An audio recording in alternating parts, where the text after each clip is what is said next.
Amazon Ring has been hit with a very scary FTC complaint and fine.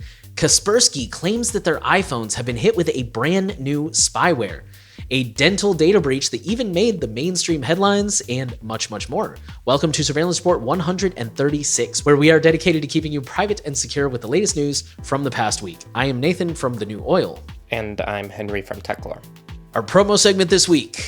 Same as always, we got Patreon. If you want to support us and get a little bit of something in return, for $5 a month, you can contribute a question. We had a couple of good questions this week.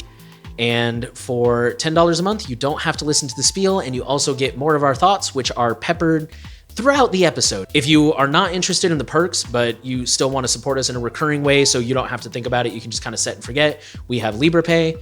And last but not least, if you want to support us and maintain the most privacy possible, we accept Monero. So whatever contribution method you choose, we see those contributions, we greatly appreciate them, and we thank you for keeping us going. Without further ado, we will launch into our highlight story. So the headline says, Amazon's Ring to pay $5.8 million after staffing contractors caught snooping on customer videos, FTC says. So Ring will pay for those of you who don't know, that's the smart doorbell owned by Amazon, will pay $5.8 million over claims brought by the Federal Trade Commission that Ring employees and contractors had broad and unrestricted access to customers' videos for years. The FTC says that Ring employees and contractors are able to view, download, and transfer customer sensitive video data for their own purposes as a result of, quote, dangerously overbroad access and lax attitude toward privacy and security, unquote. According to the FTC's complaint, Ring gave every employee, this is another quote, every employee as well as hundreds of Ukraine-based third-party contractors full access to every customer video, regardless of whether the employer or contractor actually needed that access to perform his or her job function, unquote. The FTC also said that Ring staff and contractors, quote, could readily download any customer's videos and then view, share, or disclose those videos at will, unquote. The FTC alleged on at least 2 occasions Ring employees improperly accessed the private Ring videos of women. In one of the cases, the FTC said the employees' spying went on for months undetected by Ring. So Ring is planning to send notices to affected customers, and they say that the individuals who were doing this kind of stuff are no longer employed by Ring. The government's complaint also said that Ring failed to respond to multiple reports of credential stuffing, where attackers used stolen credentials from one data breach to break into the accounts using the same credentials on other sites. The FTC said that Ring allowed the use of easily guessable passwords, such as password and 123456778, which made brute forcing accounts easier, and that Ring failed to act sooner to prevent account hacks. The FTC claims that more than 55,000 US customers had their accounts compromised between January 2019 and March 2020. As a result, in more than a dozen cases, attackers maintained access to hacked accounts for more than a month.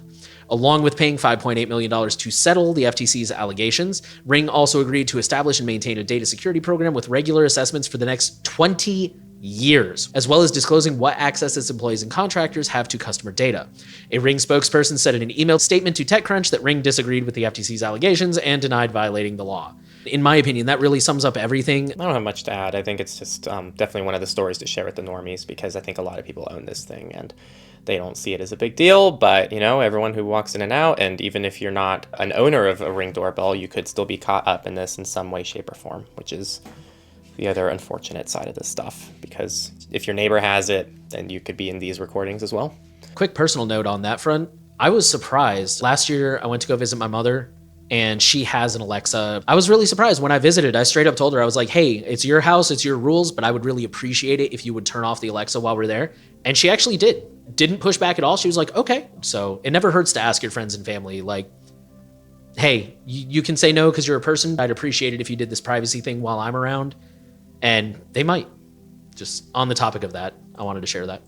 All right, and now we're going to move into the data breaches. We're going to start with an NHS data breach. Trusts shared patient details with Facebook without consent. NHS trusts are sharing intimate details about patients' medical conditions, appointments, and treatments with Facebook without consent, and despite promising never to do so. An Observer investigation has uncovered a covert tracking tool in the websites of 20 NHS trusts, which has for years collected browsing information and shared it with the tech giant in a major breach of privacy. The data includes granular details of pages viewed, buttons clicked, and keywords searched. It is matched to the user's IP address and identifier linked to an individual or household, and in many cases, details of their Facebook account. Records of information sent to the firm by NHS websites reveal it includes data which, when linked to an individual, could reveal personal medical details. It was collected from patients who visited hundreds of NHS web pages about HIV, self-harm, gender identity services, sexual health, cancer children's treatments, and more. It also includes details of when web users clicked buttons to book an appointment, order a repeat prescription, request a referral, or to complete an online counseling course. Millions of patients are potentially affected. If you hear noises, it's probably my cat. He's feeling very talkative. Our next story is the dental one I told you guys about. MCNA dental data breach impacts 8.9 million people after ransomware attack. MCNA Dental is one of the largest government-sponsored dental care and oral health insurance providers in the US. So they cover things like Medicaid and CHIP, which I think is a California program.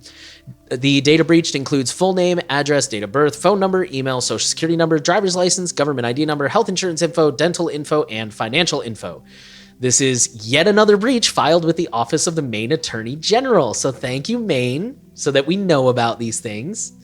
MCNA says it has taken all the appropriate steps to remediate the situation and enhance the security of its systems to prevent similar instances from occurring in the future. It has also contacted law enforcement authorities to help prevent the misuse of stolen information. Additionally, the notice is sent to impacted individuals and closed instructions on receiving 12 months of free identity theft protection and credit monitoring services through IDX. The article also says that not everyone will get a notice since not all addresses are current. So if you or someone you know has used this service, I recommend going to IDX's website and checking to see if you are affected. Up next, new hacking forum leaks data of 478,000 RAID forums members. The table contains the registration information for all those members, including their usernames, email addresses, hashed passwords, registration dates, and a variety of other information related to the software. The leaked table contains member information for users who registered between March 20th, 2015 and September 24th, 2020, likely when the database was dumped. This was leaked by RAID's successor, Exposed. Bleeping Computer has confirmed that the information for accounts in the database contains known registration information. Additionally, members of the forum have also confirmed that their information is in the MySQL table, indicating that the leaked table is legit. While it's likely the database is already in the hands of law enforcement after it was seized, this data could still be useful for security researchers who commonly build profiles of threat actors. Using the leaked registration information, researchers can learn more about the threat actors and potentially link them to other malicious activities. Next up comes from Harvard Pilgrim Healthcare, who had a ransomware attack that affected 2.5 million people.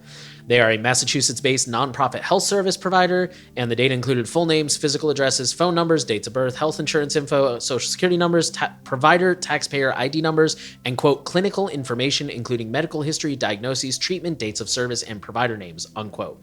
This impacts both current and former members, and the organization claims that there is no evidence of misuse yet. No ransomware gang has yet taken credit. Burton Snowboards discloses a data breach after a February attack. Burton is a leading and one of the most well-known snowboard brands, with its products being sold in thousands of stores worldwide. This includes names, social security numbers, and financial account information. Affected users have had passwords reset as well, so if you have an account with this snowboard company, go check it out. Our last story is just a quick update. Toyota finds more misconfigured servers leaking customer info. So a couple weeks ago, actually given my terrible memory, it was probably like a month ago, we covered a story about how Toyota had a misconfigured database that was exposing data for customers who used certain Toyota subscriptions and apps for their vehicles and stuff like that. We now know that there was a second breach. The original one was October 2016 through May 2023. This new one is February 2015 through May 2023. And this also impacted Lexus vehicles. If you are a Toyota or Lexus user, more details in the article. All right, so let's go into companies, and the first one is from Google. So Google Wallet for Android now supports digital IDs. Google says the feature is rolling out this month, and it will slowly start bringing states online this year. Your state has to be one of the few that actually supports this, obviously, and Google says that Maryland residents can use the feature right now, and that in the coming months, residents of Arizona, Colorado, and Georgia will join them. IDs are saved locally on your device, but Google lets you remove them remotely from your Google account. So if you lose your phone, you can still secure your ID. The Android 11 version of the Identity Credential API, Google supposedly has a direct access mode that can transfer your ID over NFC, even if you don't have enough power to boot up the phone. So this would be something I assumed is stored kind of offline and can still be transmitted, which is cool, but Google says that this will require special hardware support. Our next story comes from Life360, who we've talked about before. They are being sued for selling location data. So this is a federal suit being brought on behalf of a Florida miner and his family who say they would never have used the app had they known about data sales. They allege, quote, unjust enrichment, unquote, citing a December 2021 markup investigation that revealed Life360 was selling the precise location of millions of users, largely kids and families, to about a dozen different location data brokers. Quick background, we did cover this story. Life360 is, I think they're one of those apps that markets themselves to like parents, like know where your kids are and keep an eye on your kids and be a helicopter parent who stalks your kids because you don't trust them and all that fun stuff. They got caught selling children's location data, as the article says. So this company or this family is now, I believe, filing a class action lawsuit. Maybe it's just an individual lawsuit, but the complaint alleges that the data sold was used to identify users and their visits to sensitive locations, including, this is a quote, including places of worship, places of religious worship, places that may be used to infer an LGBTQ plus identification, domestic abuse shelters, medical facilities, and welfare and homeless shelters, unquote. The complaint claims this poses an unwarranted intrusion into the most private areas of consumers' lives and could expose them to stigma, discrimination, physical violence, emotional distress, and other harms. The suit is demanding a jury trial and seeks compensatory, statutory, and punitive damages to be determined by the court. On May 26th, the judge in the case approved an order to delay proceedings until after a mutually agreed upon private mediation session on August 21st. The parties have until August 25th to submit a status report to the court. The markup will continue to follow this case. WeChat makes facial recognition payment systems talk to the hand. Chinese microblogging site WeChat has launched the ability to make payments by swiping the palm of your hand over facial recognition devices. After binding a WeChat account to the device and putting a palm print on record, users just wave their camera-embedded scanning surface to complete a purchase. The system recognizes the palm prints, veins, how one stretches their hand, and other characteristics. This feature works in various lighting conditions and adapts to physiological differences in palm prints. The tech can also be used for boarding transport, proving attendance, like at school, work, or events, and in place of a membership card when entering places like a gym. The biometric palm identification payment system has already been tested in Shenzhen, and according to reports, was slow to develop due to a lack of training data. The article notes that Amazon already tested this in 2020, followed by Whole Foods and Panera Bread. Biometric palm payment may improve on facial recognition, since people don't tend to put pictures of their palms across social media, nor do they often have cosmetic surgery on their palms that might disrupt machines' ability to detect modified mugs. Still, there are plenty of security concerns. Waving a hand can be a harmless gesture people don't think about but could be filmed doing, and similar to a face, but unlike a credit card, a person can't change their palm just because someone has stolen their information. According to Business of Apps, WePay has over 900 million users and has surpassed Alipay to become the most popular Chinese payment service. Almost every shop in China accepts at least one of the two systems. And our last story says private spies hired by the FBI and corporate firms infiltrate Discord, Reddit, and WhatsApp. So this article comes from a reporter I'm not familiar with, so take it with a grain of salt, but it doesn't sound unrealistic. So the author is alleging that a lot of companies now are engaging in threat intelligence in the form of creating fake social media accounts in order to get access to closed spaces, such as invite-only forums and chat rooms like Reddit, WhatsApp, and Discord, so that they can scrape the content and keep tabs on those spaces. I mean, the article digs into more detail. I believe they cite a whistleblower, if I remember correctly. I took these notes like way earlier this week, so I apologize. I mean, the claim itself is very plausible, and personally, I would be more surprised if this wasn't already happening. Now we're going to move into research. This one's kind of a fun one, and our forum covered this really nicely, so definitely a lot of insight that someone gave on this. But pretty much, Kaspersky says attackers hacked staff iPhones with unknown malware.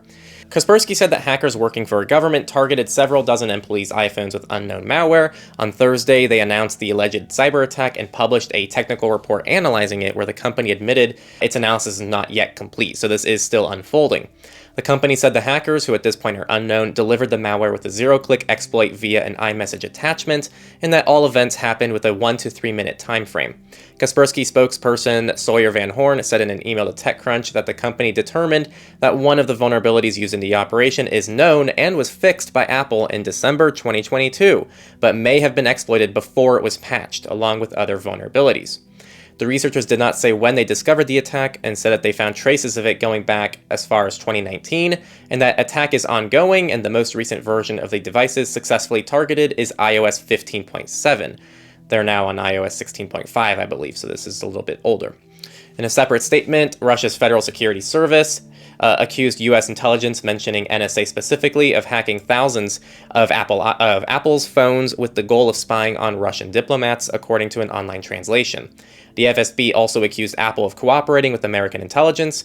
The FSB did not provide evidence for its claims, and the NSA did not immediately respond to a request for comment.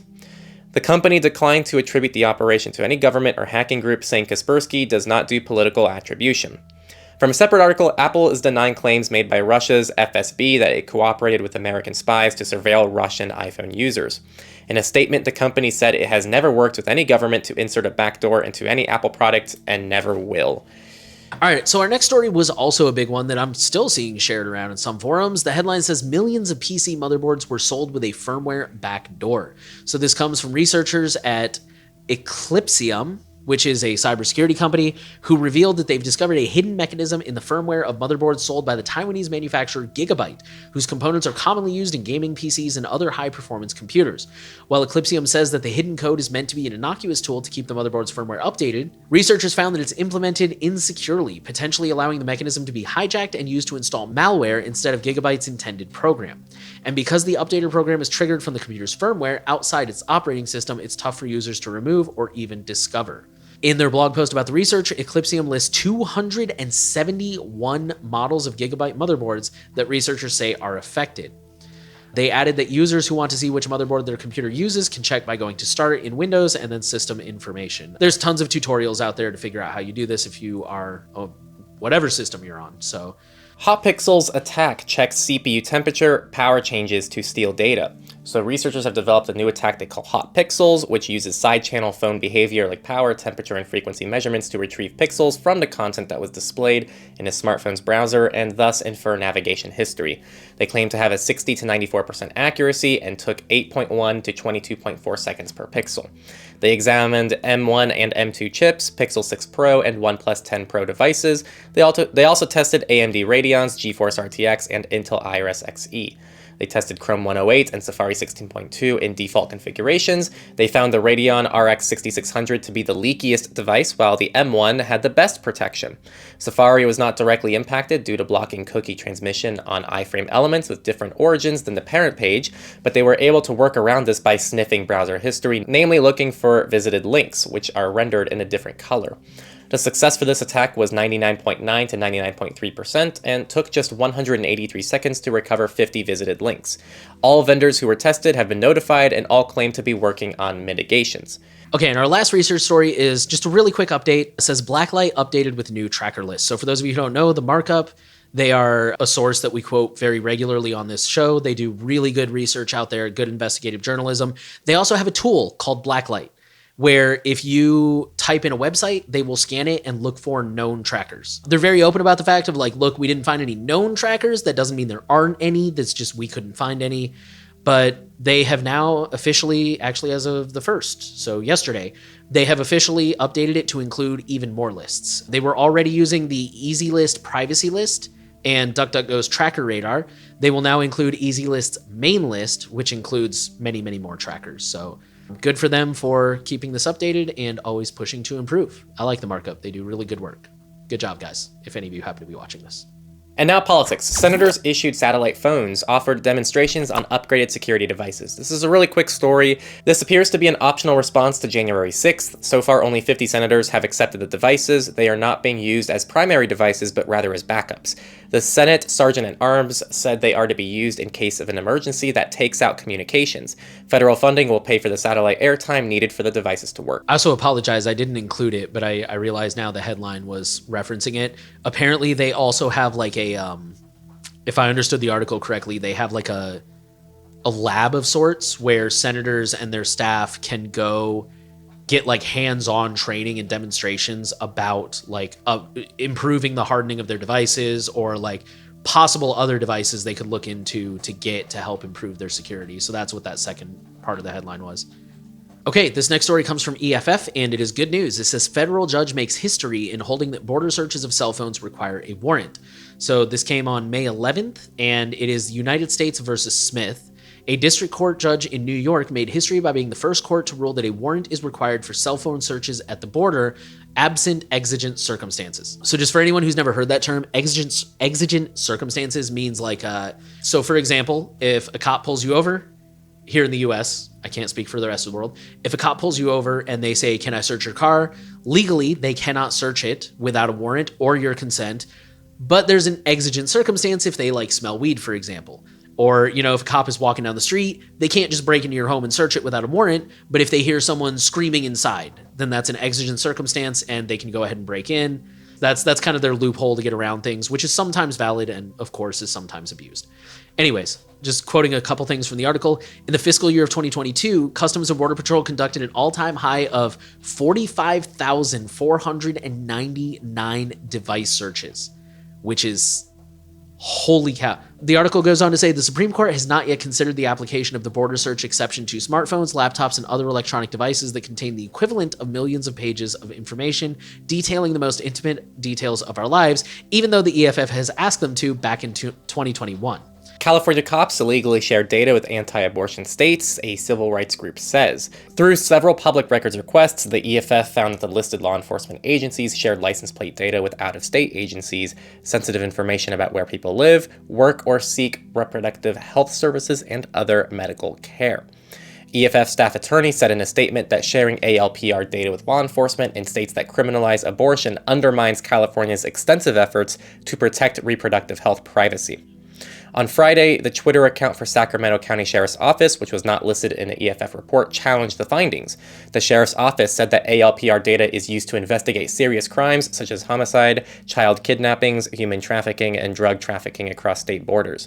The Sheriff's Office then, without evidence, accused the ACLU and EFF of lying as part of a broader agenda to promote lawlessness and prevent criminals from being held accountable. This next headline, I think it comes from Florida, if I read this article correctly. It says, new law protects student data privacy, restricts targeted advertising on education apps. For the record, I'm going to be totally transparent with you guys. I kind of skimmed this right before we started recording. It was like one of those last minute articles that came in. And I think this is one of those thinly veiled, like banning TikTok kind of apps, because they went on to discuss TikTok a little later. But anyways, so this is called the Student Online Personal Information Protection Act, and it was signed into law this week and introduces new restrictions on education websites and applications to prevent data harvesting and targeted advertising. The legislation significantly limits the collection, disclosure, and sale of student data by websites, online services, and applications used for K-12 purposes. Under the bill, the operators of educational technology platforms are prohibited from engaging in targeted advertising based on any information acquired through their platform, including unique identifiers. They are also restricted from creating student profiles, sharing or selling student information to third parties, and disclosing covered information except under specific circumstances.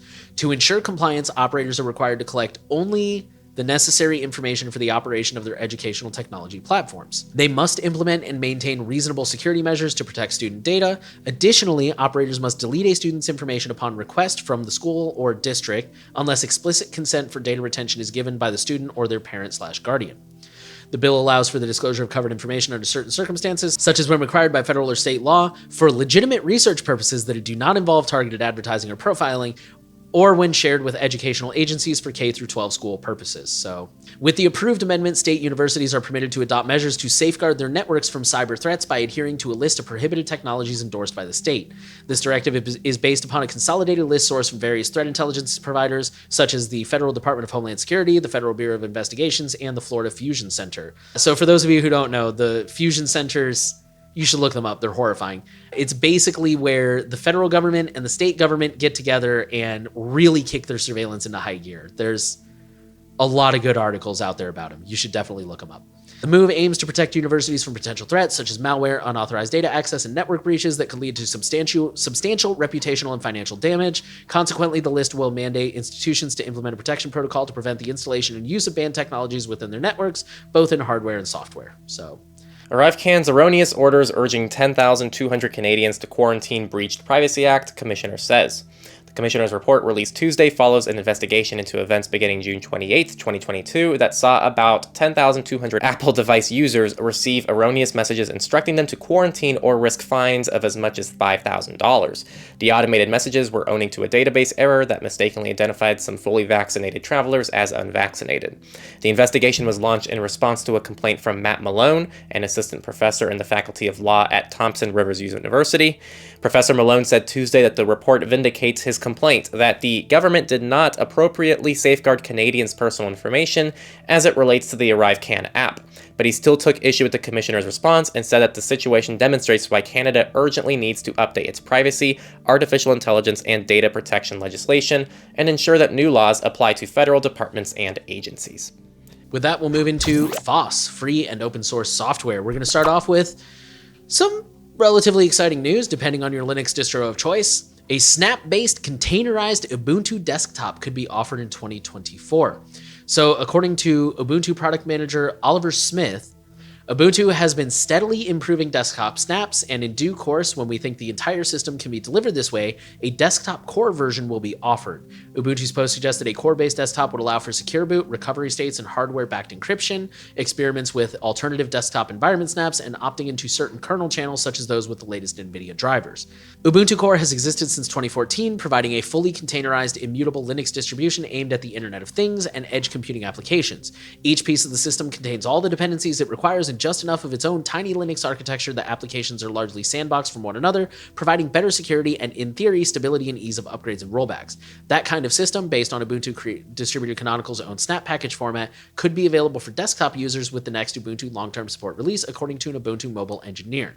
It's important to note that a snap-based Ubuntu would seemingly be an alternate option and not the primary desktop offered. Deb-based Ubuntu would almost certainly remain the mainstream release, unquote. Up next, Mullvad, the VPN. So this is Mullvad VPN, not the browser or anything, but port forwarding, this is from them, in general has added value if you're wanting to allow a friend or family to access a service running behind their VPN. This could be a legitimate website, a game server, or even access your self-hosted server. Unfortunately, port forwarding also allows avenues for abuse, which in some cases can result in a far worse experience for the majority of users. You know, I'm going to TLDR this, they're removing support for this. This was part of the reason that they say law enforcement contacted them, and also this is part of the reason why their IPs were getting blacklisted and their hosting providers were canceling them. So as of today, they will be removing the ability of adding ports to all accounts, and in July 1st, they will be removing all existing ports that are configured, so please update services accordingly. You will see similar warnings on the accounts page on the website when you log in. So this next post comes from NewPipe, and actually, I'm going to be honest, this is a signal boost. The headline says, planning a new, modern, and stable NewPipe. This is a long post that we're kind of summarizing. The NewPipe developers are asking for help. They know that their code is really getting messy and outdated and a little unstable, possibly vulnerable. It's relying on some older libraries and stuff. They are trying to update, but they are really struggling with it. You know, these small projects are not always well funded. A lot of the time it's people doing this like in their free time. So they've got other things to worry about. They've got day jobs, friends, families, social lives, and then expertise as well. They straight up acknowledge that. They're like, look, this is a huge undertaking. It's kind of uncharted territory for us. So they are asking for help both with advice and code. So if you have done a rewrite like this, or you've seen it done and you can offer some advice on like what to steer clear of and what you should do, things to take into account, or if you're like familiar with the code and you're like, hey, I can help rewrite this. I guess also they'd probably be interested if you can volunteer resources, if you have any, like funding, or I don't know if they need servers. I don't know what they need. But if you have anything you think you can actually offer, please let the developers know. Per their post, I'm going to go ahead and share this. Try to refrain from frivolous comments. Like, you know, don't just say like, hey, love NewPipe, wishing you the best, hope this works out, excited for the rewrite, please include this. Try to avoid that kind of stuff. They're really trying to like keep this thing on topic and efficient. So, and then of course, as always, there's more details in the post. So if you think you might be able to help with this or know somebody who might, definitely go ahead and check that out, share it with people, all that fun stuff. PyPy has announced mandatory use of 2FA for all software publishers. So the Python Package Index, or PyPy, has announced that it will require every account that manages a project on the platform to have 2FA turned on by the end of the year. They are a software repository for packages created in the Python programming language. The index hosts 200,000 packages, allowing devs to find existing packages that satisfy various project requirements, saving them time and effort. They were subpoenaed not too long ago for some IP addresses, and PyPy says bye-bye to as many IP address data as it can. The article claims that PyPy was already trying to reduce user data to reduce risk of privacy intrusion or exposure as far back as 2020, but this does unfortunately also come on the heels of having law enforcement subpoena user data on 5 users earlier this year.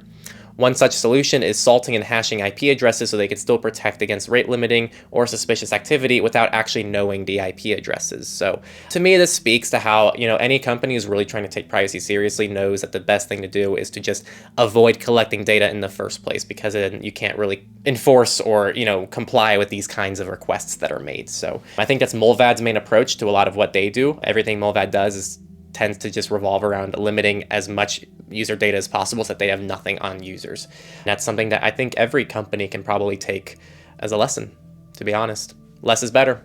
Finally, let's get into Misfits. We just have one quick story. The headline says, clever file archiver in the browser phishing trick uses zip domains. Quoting the article here, a new file archivers in the browser phishing kit abuses zip domains by displaying fake WinRAR or Windows File Explorer windows in the browser to convince users to launch malicious files.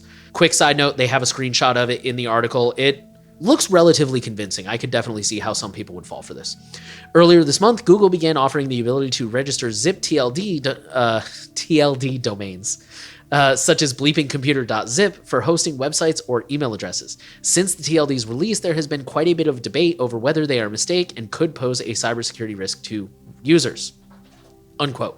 Basically, this article talks about how a researcher has already created a proof of concept file that can be opened in the browser and looks exactly like opening a zip file. So it looks like you're opening a zip file, but it's really malware. Well, it's phishing, not malware, which I guess is similar to opening a zip file, but it's just another avenue of attack.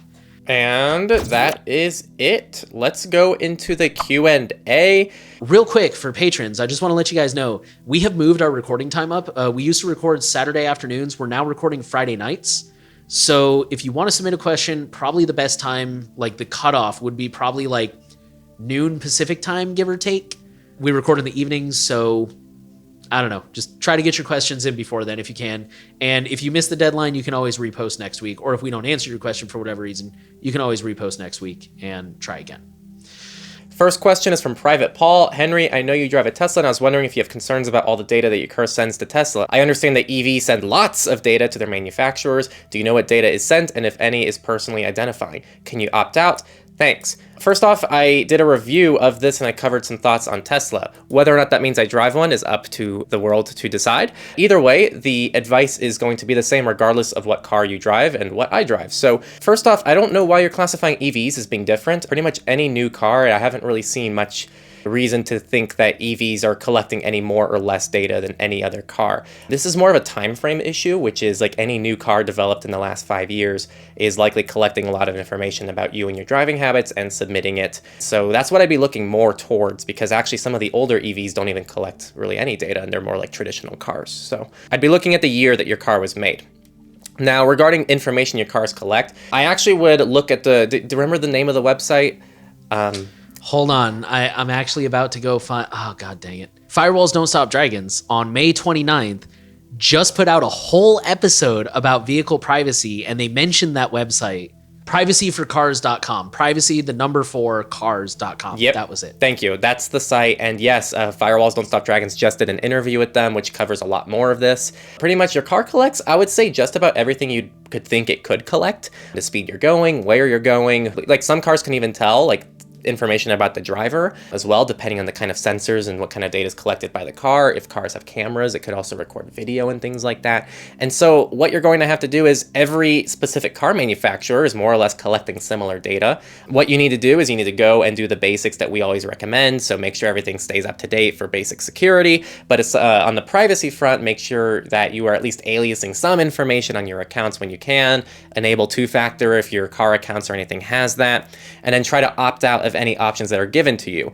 This is just a very new field, And it's very hard for us to make sense of this whole information. I mean, a few years ago, I was doing all the Tesla coverage and I was really diving into it, and I was just trying to find people who knew anything about anything, and I couldn't find a damn thing. And I was contacting Tesla every possible way imaginable. I couldn't get anything from them. I was reaching out to other people. Other people didn't really seem to know anything. And so this is just a very new thing. And I think that we're going to have to be patient to see some more things that you can do. If you live in California, there's going to be some more rights that you have, or other states with privacy regulation. So reach out to your car manufacturers and tell them, that you want to request your data or possibly delete data or modify data, or you want to opt out of any services on the car, etc. I think that's going to be your best bet right now, outside of any superficial opt-outs within your cars.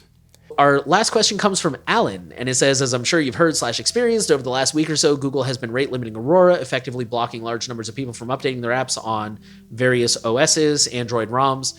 While this seems to be passing, it illustrated the danger of reliance on a single service. My question is, are you aware of an alternative to Aurora, or a way to check for updates on mobile devices? Oh man, I hate to keep doing this because I know I did this last week. So this morning I was listening to Michael Basil's show. He said that he also just pushed out, I think, an update to his latest book that offers some suggestions. I have not read it yet, I'm going to be totally honest with you, but he might have some thoughts. I know there is one OS that sandboxes Google. If you feel comfortable using that one, that might be an option. I mean, I think for the open source stuff, I think everybody pretty much knows to use APKs or F-Droid or Obtainium or Neo or whatever. For the stuff that you can't get anywhere else, I really don't know. Do you know if it's possible to download Play on like Calyx or anything, Lineage, anything like that? I don't know, but with Aurora, you can log in with Google through Aurora. But weren't there rumors that they were banning accounts that right. did that? Well, I was just about to finish and say that. Sorry. Go ahead. You can use Google to log in through Aurora, but I would never suggest logging into these like weird third-party open source things with like a sensitive Google account. So if you have a throwaway account or anything like that, you can always use that within Aurora. And you know what? This isn't an Aurora-specific issue. I really want people to think, and this is why we sometimes talk about this behind the scenes. I want you to really think about the services you use on a day-to-day basis, because even if you're not directly engaging with Google, you likely still are. If you use NewPipe or something like that, unless you're watching all your creators on PeerTube via NewPipe, you're still actually watching YouTube content, and you're still dependent on Google and YouTube. So I really encourage people to think about what's happened to Aurora. Aurora should be up right now. And if you want instructions on how to do that, that was like a whole discussion on our forum, and people are kind of like figure out how to make it work again. So everything's good now, but this should be a big wake-up call to people that you can't rely on like just one or two developers developing something, because Google can kind of shut it down whenever they want if they really wanted to. If you are still dependent on some of these apps, which I totally get, I'm reminded of, I don't know if you're able to find a link for it, but I remember there was a whole Mastodon thread where you asked about, or somebody asked about progressive web apps and like sites that support it or apps that support it. And I remember being really surprised at some of the answers, like Tinder, Uber, all of these different apps surprisingly support progressive web apps. Do you watch Techlore content? I shill these web apps when it's not a freaking hour long. Mr. Techlore talks. That wasn't on. Ain't nobody got time for that. I shill web apps in like every video because it's true. Bumble, Tinder, Todoist. No, I'm talking about a thread on Mastodon. I'm not talking about one of your videos. Well, I'm saying we cover this for like the last year. We talk about this. I'm not talking about your Mastodon thread. I'm saying it's cool because like these web apps are so like universal. Everything can be used pretty much in a web app. And so, yeah, there's so many ways to become like independent of things and break dependence on things like app stores and whatnot. And with that, we're going to wrap up this episode. That's all we got for this week. So Amazon Ring got hit with a big, really scary story. Be sure to share that with all your friends and families. Kaspersky claims that their iPhones were hit with an interesting new spyware. They are, as Henry said, they're still investigating. That was actually the whole thing, is they were calling for help with investigation. So if we hear anything, we'll keep you updated. Plenty of data breaches. There's almost always data breaches to share. Much, much more. So stay tuned, stay subscribed. We always have updates to stories. Things are always changing out there. Our promo segment, as always, you want to help us keep going. It really helps to get that monetary support. It just helps us keep going. It pays for the different services we use. It pays for us and our time so that we don't have to be so dependent on other sources of income. And the best way to do that is Patreon. If you join Patreon, $5 a month, you get to ask a question. If we missed your question, please repost it and we'll see if we can get around to it again. $10 a month, and you don't have to listen to these pitches. You get more of our ramblings. Lately, we've been recording like hour-and-a-half episodes for some reason, and those get severely cut down, but the Patreon episodes are usually, 10, 15 minutes longer. So if you want to hear more of our thoughts, that's one way to do that. If you're not interested in any of that stuff, but you still want something recurring, there is LibrePay. And if you just want to protect your privacy as much as possible, we accept Monero. We don't see anything about you, but we do see all the contributions, and we are extremely grateful for your support. Thank you for keeping us going. So, thank you for listening to the Surveillance Report. The final thing we want to ask of you, as always, share the podcast around. Make sure that you are subscribed to get those sweet, sweet updates. Give us a rating if you're on a platform where that's an option. Leave comments, especially on places like YouTube. It really helps with the algorithm. Share us around, all that kind of stuff. We're trying to reach as many people as possible with the message of privacy, and everything you do helps with that. So, thank you again for listening, and we'll see you next week.